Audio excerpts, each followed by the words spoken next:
And one of our sisters was working at the boys' school near here, and a boy wrote in his exercise book that his mother was dead.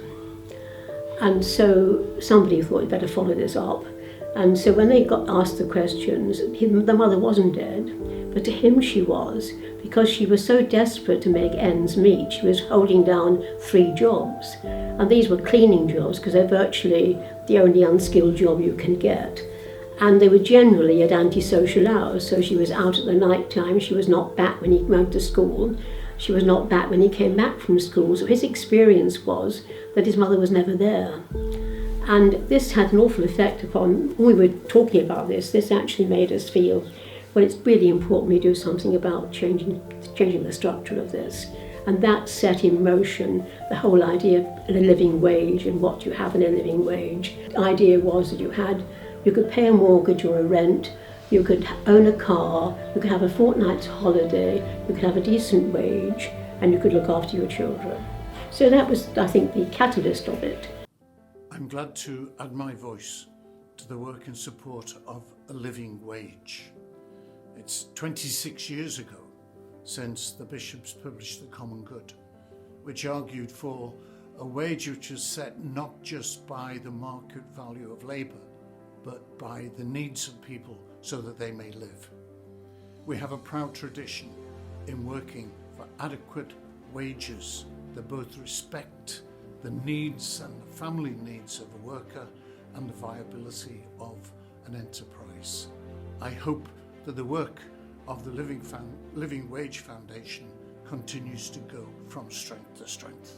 As better wages and better life conditions have been won for many now across our communities, we should be encouraged to deepen still further and grow our ambitions for social justice.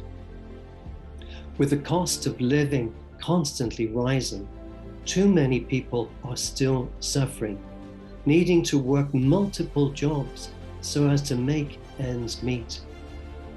The pressure that low-paid work is putting on so many lives is something we are called upon to act and to rectify. We know that things can change and be improved. And in response to the teachings of our Lord Jesus Christ, we are inspired to take action and serve those in need. As part of Nottingham Citizens, and alongside other Citizens UK alliances in England and Wales, we are taking action to ensure that thousands of workers across our city who are not yet earning a living wage are supported.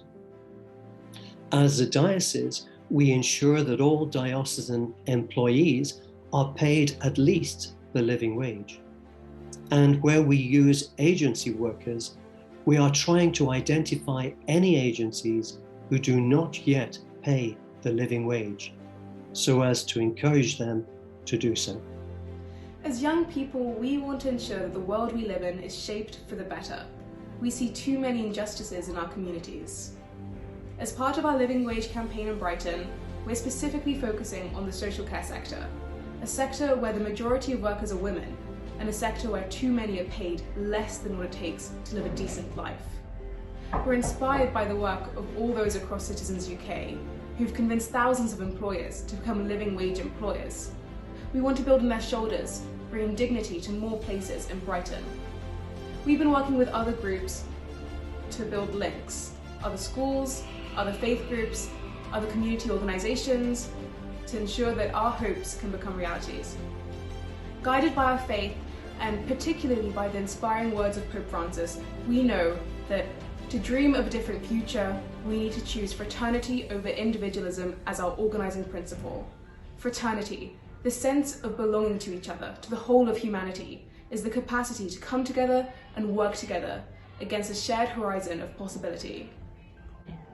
We know that we can build God's kingdom on earth as it is in heaven, and we know that you know that too, so we look forward to seeing you get involved.